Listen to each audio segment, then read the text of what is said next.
My name is Eileen Na Ashale Ije, born March 16th, 2007, to a mother and a father, Mr. Songai Ejete Eje. That's where I got my last name. And Miss Mavis Mensa, she still holds her father's name because they are divorced. So that's why I live in this home, and it's a single parent household. And I did get visited by my. Okay, wait. Okay, yeah, like let's actually take it from the start. So, like I said, born March 16th, 2007. In 2025, I am 18 years old. But let's get to the root why of what I actually am. So, um, apparently, um, I lived the infantile years of my life just, being infantile and mostly dormant because that is the whole point of babies, of a baby's existence. A baby is not just going to get up and run, they just want to be fed and nurtured and then be dormant, and it's the same thing all over again. And it's only the nurturer who can do it, or the right people trained to help, that can, give life to a baby, or give, or like feed it. That's example is like when an underdeveloped child, an underdeveloped infant is born prematurely. There's an incubator for the baby, and there's still hope of the chance of survival for that baby to live. And there's actually another science behind why that happens. And luckily enough, we have the medical procedure to help the unfortunate life form brought into the world prematurely with little to no chance of survival. So that's one up for the medical, you know, or the healthcare system. Um,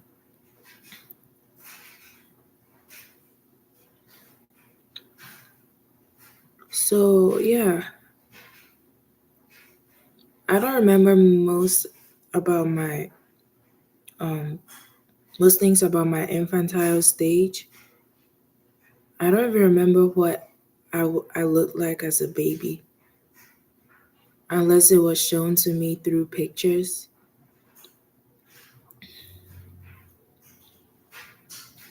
Um,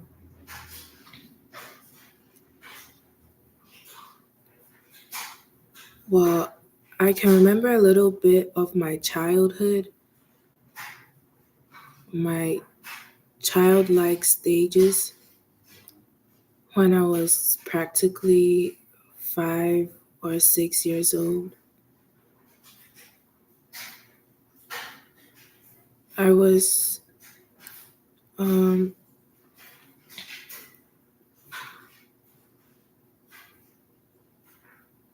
I felt like I felt very empty during those stages, very void. I felt like I was not the um like there was favoritism in the role because I wasn't the only child. I did live with my brother, actually my cousin, but like we are still closely related, so he was still a brother to me, you know. Um,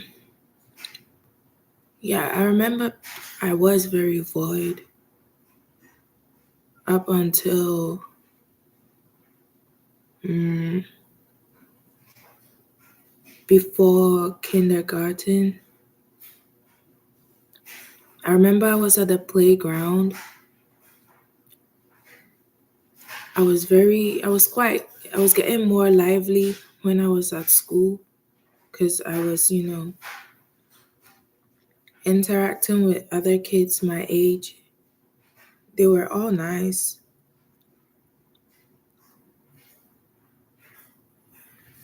And something happened at the playground. I don't know. The merry-go-round kept going round and round, and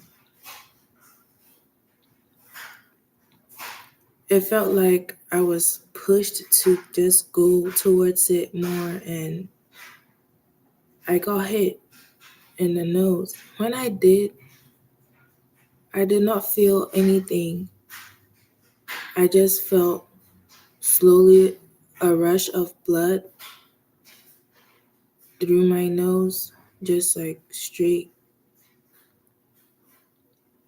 fluid blood, and I did not feel anything. I did not pass out. I did not even want them to tell my relatives or my guardian that anything had happened because I did not feel anything. I went up to kindergarten. I think that's when I did start to act up a little bit. I did not even know how to take care of myself. I had to beg for them to, give me showers sometimes because I'd rather not go to school smelling like actual shit.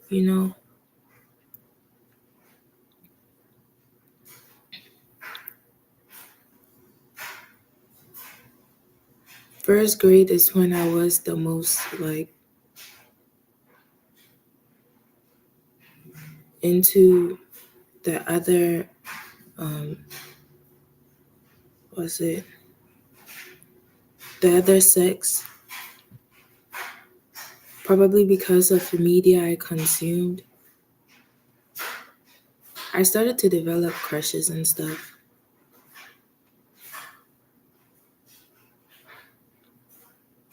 The class clown did what he had to do. I actually wanted to be just like them.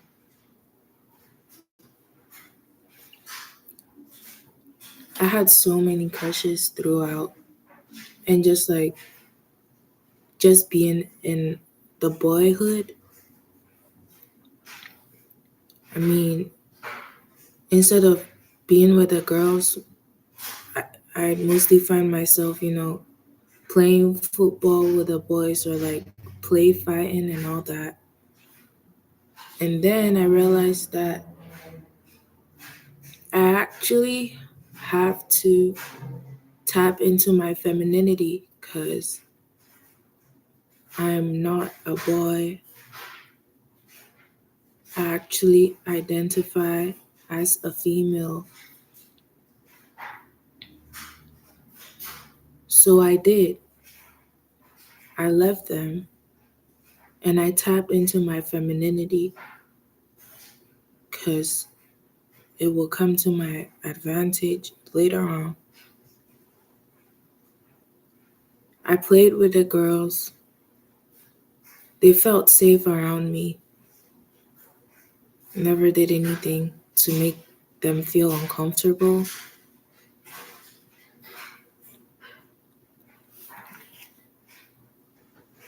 Well, think Getting to second grade was when I was trying to tap into my femininity the most, and I was also bullied into it. It just made sense up until like maybe fourth grade is when I started being a little more tomboyish again. But I had already tapped into my femininity at that point. And there was like style and there was like swag and like music influence, and it was like some some peers were actually quite ahead of their time due to the media they were consuming at that time. That was quite ahead of time for them.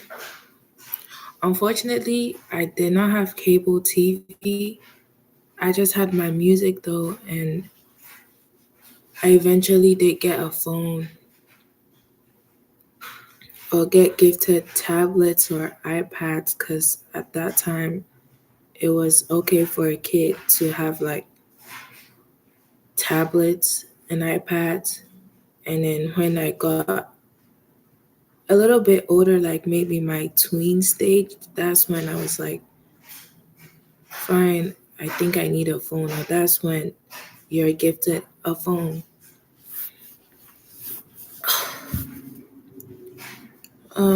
So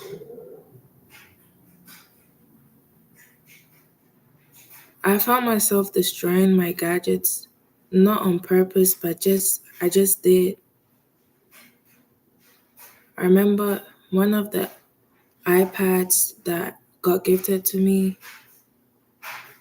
by my aunt, maybe like um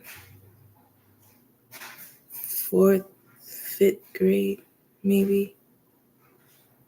Maybe it was third or fourth grade, class four, class three. That's what they called it back home. Um, she had gifted me an iPad. She had this like masseuse bed. Like she has like this like degree in um, cosmetology, and she was like trying to up on her business. I don't want to give the whole details or anything, but yeah, she lived with us, and she also had a job here living with us. When she was living with us, I mean, I, my grandmother, and my uncle, who later on moved from the United States back home for whatever reason. That was also around second or first grade.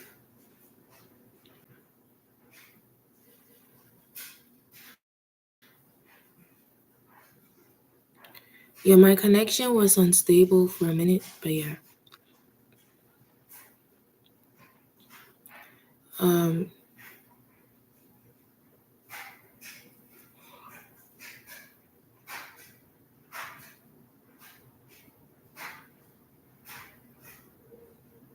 then fifth,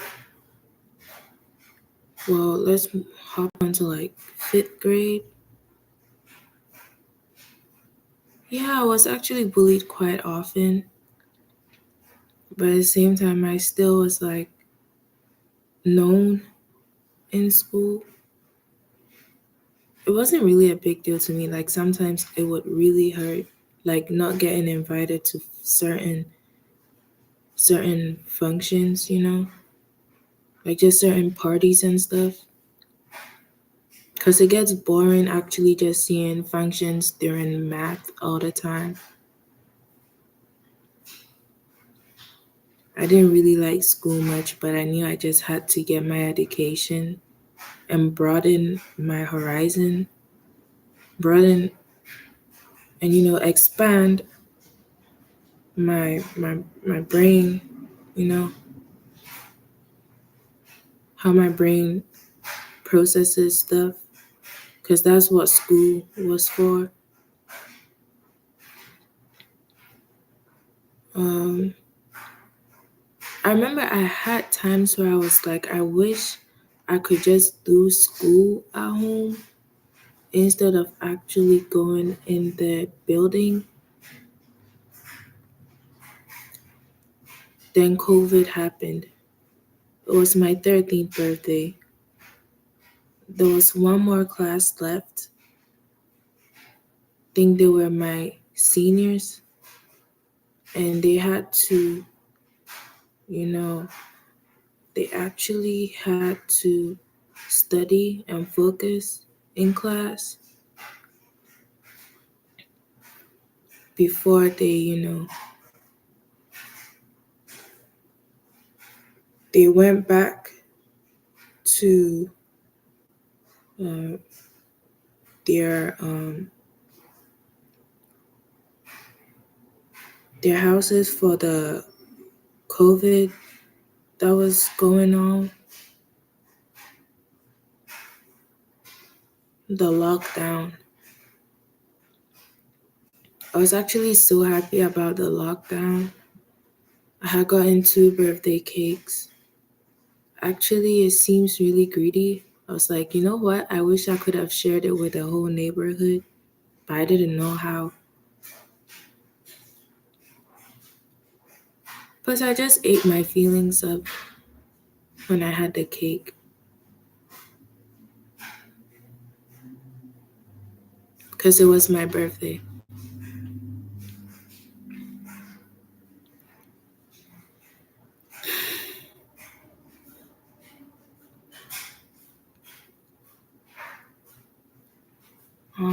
I never had a fucked up relationship with food. I was always warned though. Okay, so COVID ended. Grandma passed away. What was I doing during that time? I was definitely being degenerate and just like sleeping all day, not taking showers, hypersexuality involved. I was a teenager as well. What else would you expect from them? You know? Wait, pause. Yeah, I know I'm a female. Yeah, they do get off too sometimes.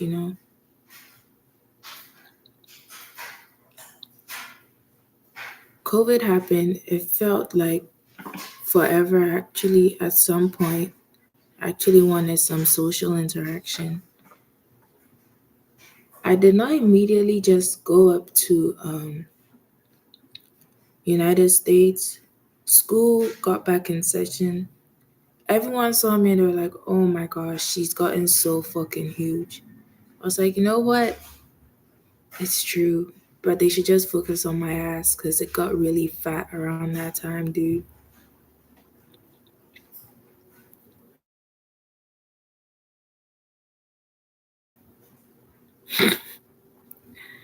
Anyways, I was still, trying to get medication. I was still getting tutored.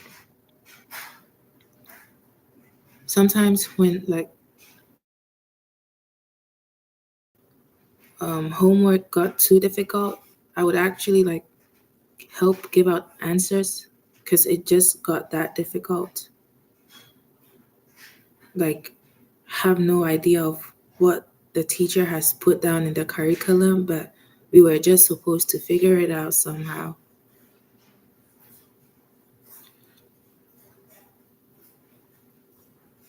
Um,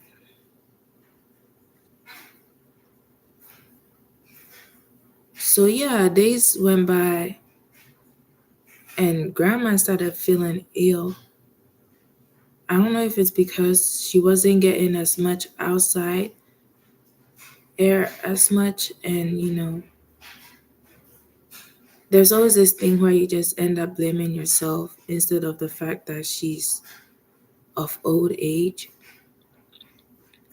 She died at 74. It was a lot of drama, family drama going on though.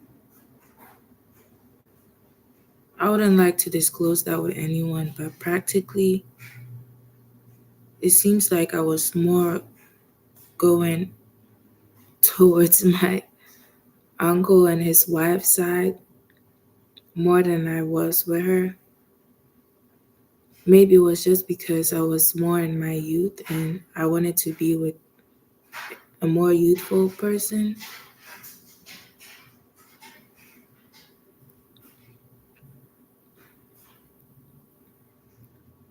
And she had her kids too. Sometimes they'd come over and I babysit them.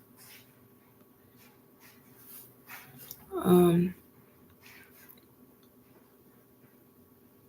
when grandma started to get ill,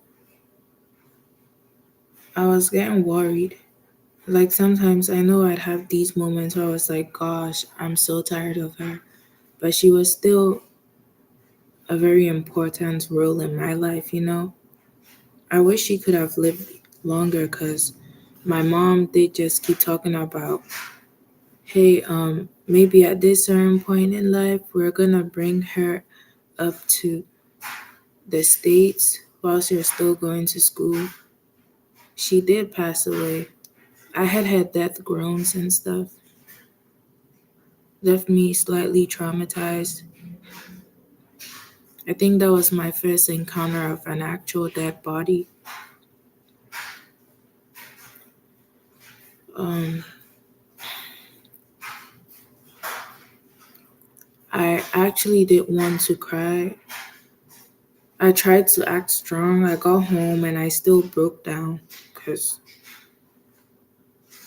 she's been an important figure in my life. No.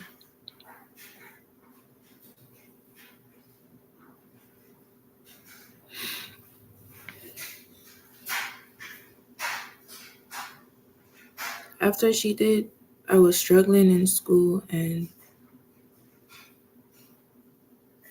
my mom brought me up here. I started high school. I was actually extremely depressed. I was always wearing this one hoodie all the time. I was always wearing a hoodie in class. Even when I got rejected, it did not really hurt as much because I was still in mourning, you know.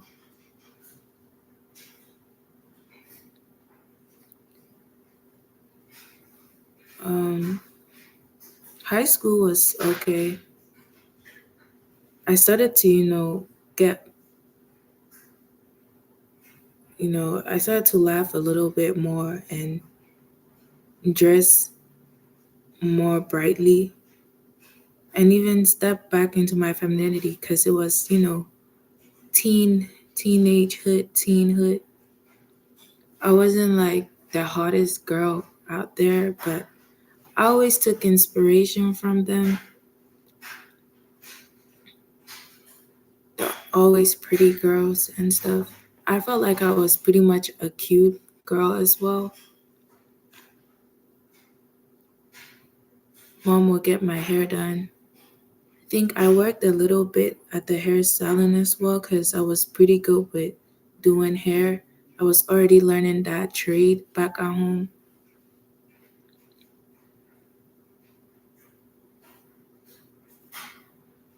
I never could really get a boyfriend around that time. I thought maybe it was just because I was extremely fucking fat, which is true, but it's like it's a little bit easier for as fat girls with confidence to date a dude.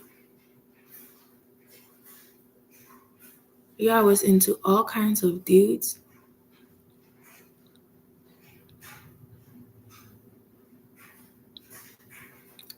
I was into dudes who are just like me and dudes who are actually my total opposites as well.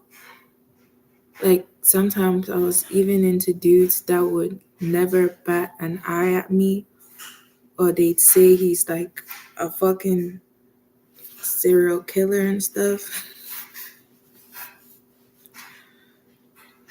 or from like a whole different country, dude. I never really had crushes on teachers. That's just weird. I saw them more like parental figures than fucking sex objects and shit.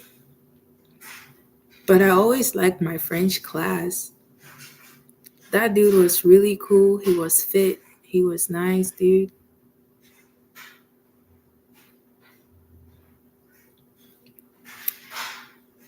And then, oh, yeah, high school was kind of messy. I always tried to avoid that. No, I had this friendship. We bonded over the fact that we knew a similar artist. That's where our friendship began. Boom, some bullshit did happen and we had to separate from each other, but I didn't want it to be a messy like breakup because I take my friendships too hard. That's why I'm just taking an actual break right now because I don't want anyone to get hurt.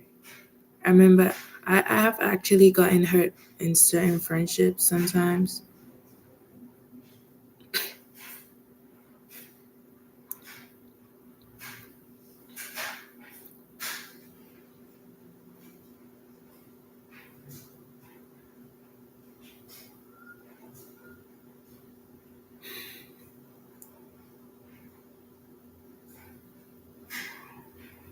High school is when I realized that I'm actually not normal. Actually am struggling mentally. And I never wanted to be institutionalized because it sounds real scary. So I chose to do self help, but I definitely did need therapy.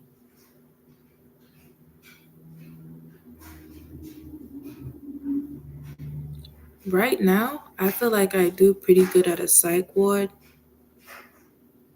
but if I return, life wouldn't be so great. I wouldn't have anyone to go to, and it'd be the same degeneracy act, and like, my mom doesn't have no time for that. I'd practically just be homeless, regardless of the fact that I've tried to build so much social interaction on the internet, hoping that I can find my space, a place to fit in.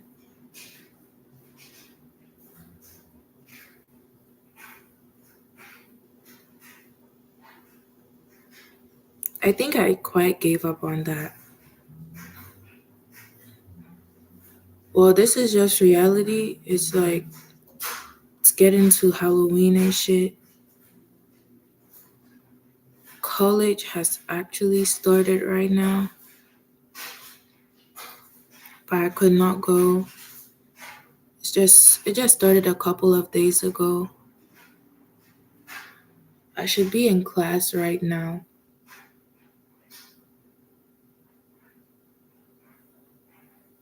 Like, I was trying to take biology and psychology. Mom doesn't really support the fact that I'm trying to take psychology. I don't know, she was just like uncomfortable and randomly shaken up by that. It was weird.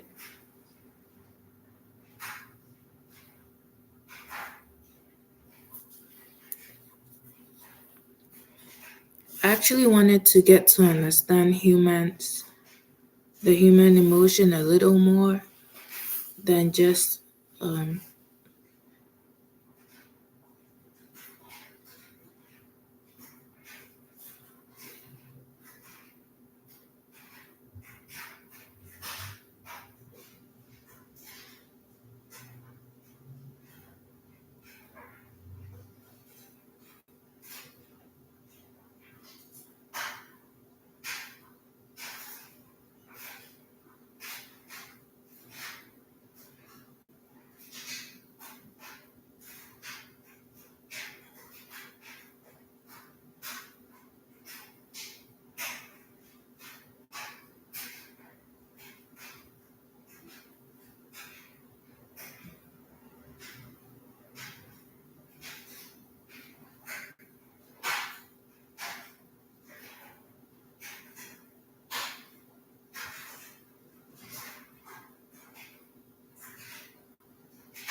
What you just saw, that moment of quietness, it was just light numbness and being catatonic.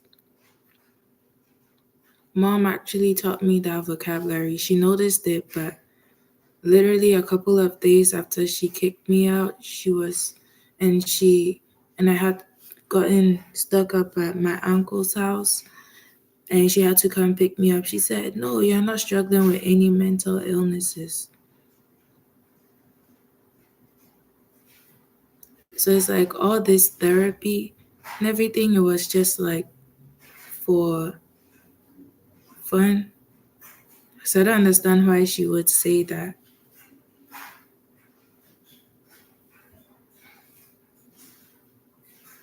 I'm talking about, I definitely do need it, but my whole life, they're just talking about, oh, she's just faking it. And there's nothing actually wrong with her at all. Like, there's nothing actually wrong with me. Right. And we get to this stage. Come on, like,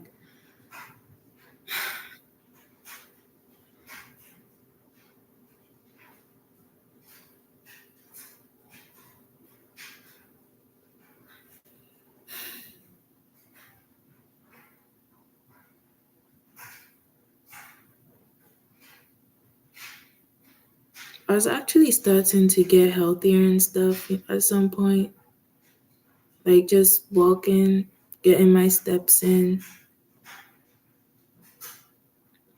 getting on the.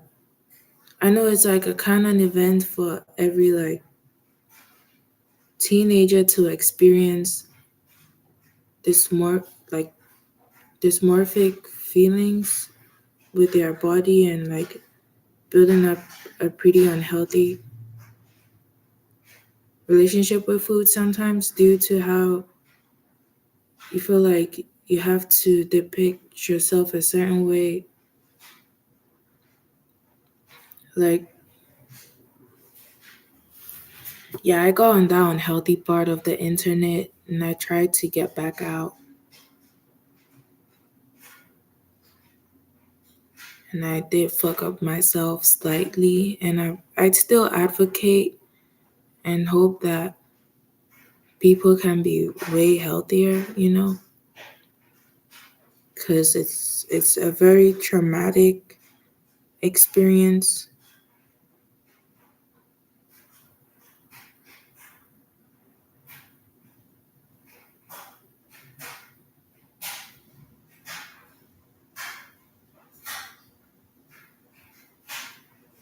It's a lot to re-educate yourself about.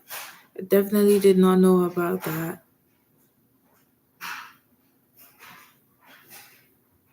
But I just still kept on going.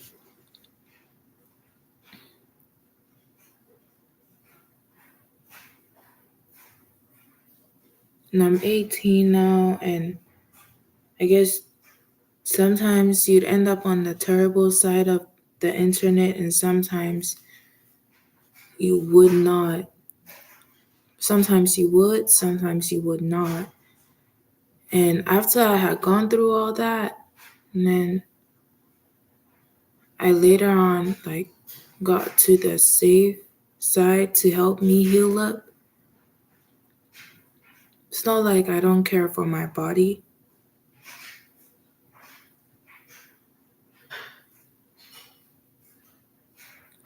I think even though sometimes I lose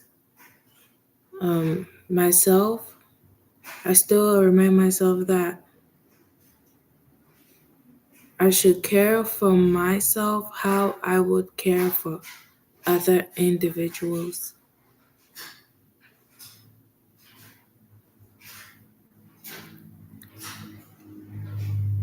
Because you would find most people caring for others, just risking their own lives sometimes just for others. and it inspires me to do the same, even though I'm not perfect. And my family would like to keep this, like frame of perfectionism. I try to make a frame,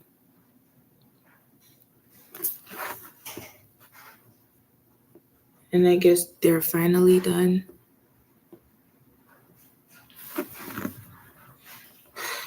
Talking about,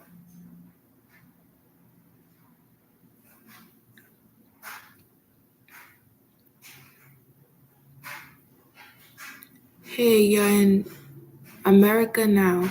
You're an American too. And there are so many systems and re-educating your mind that you have to do.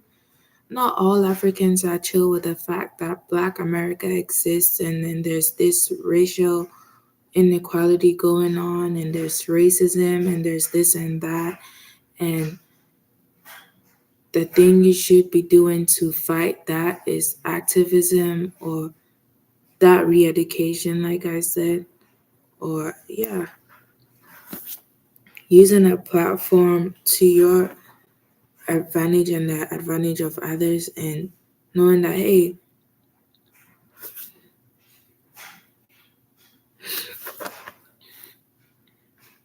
it's a really crazy world we live in. And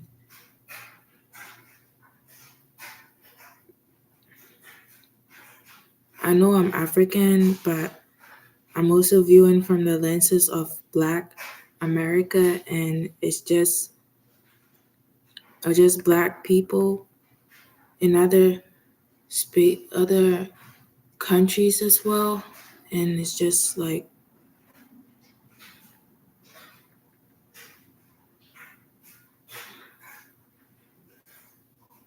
we're just seen as inferior.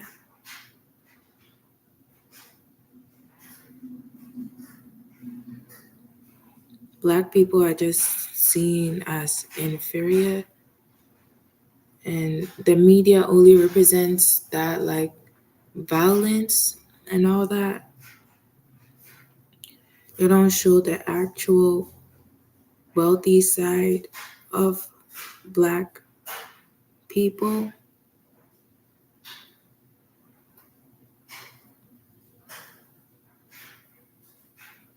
And yeah, it's a lot of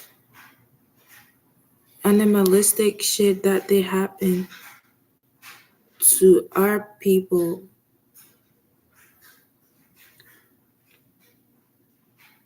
because I guess humans are imperfect.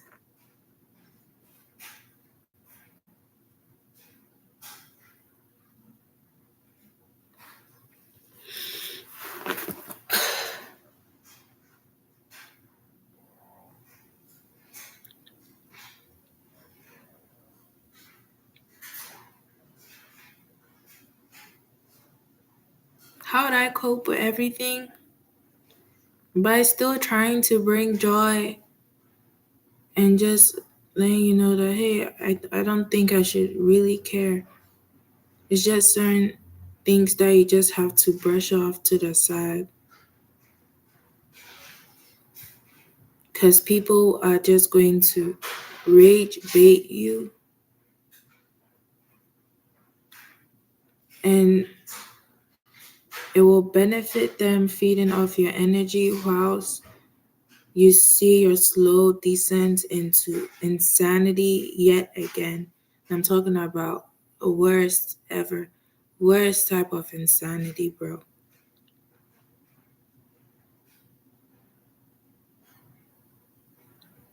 And hey, I'm actually already quite struggling mentally. And then there are people with actual mental disorders out there. And I'm still trying to learn about it in psychology. And my life is at risk. My womb is at risk.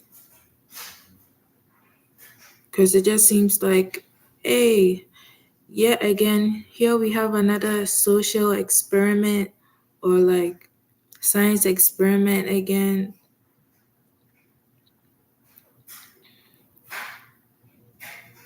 Hi, I'm Eileen Naashali Ajay.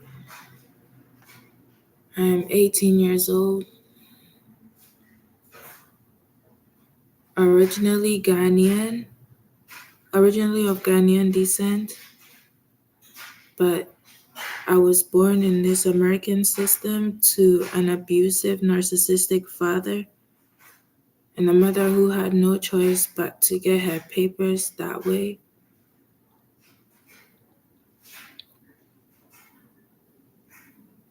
She was born with a silver spoon in her mouth. She and her siblings.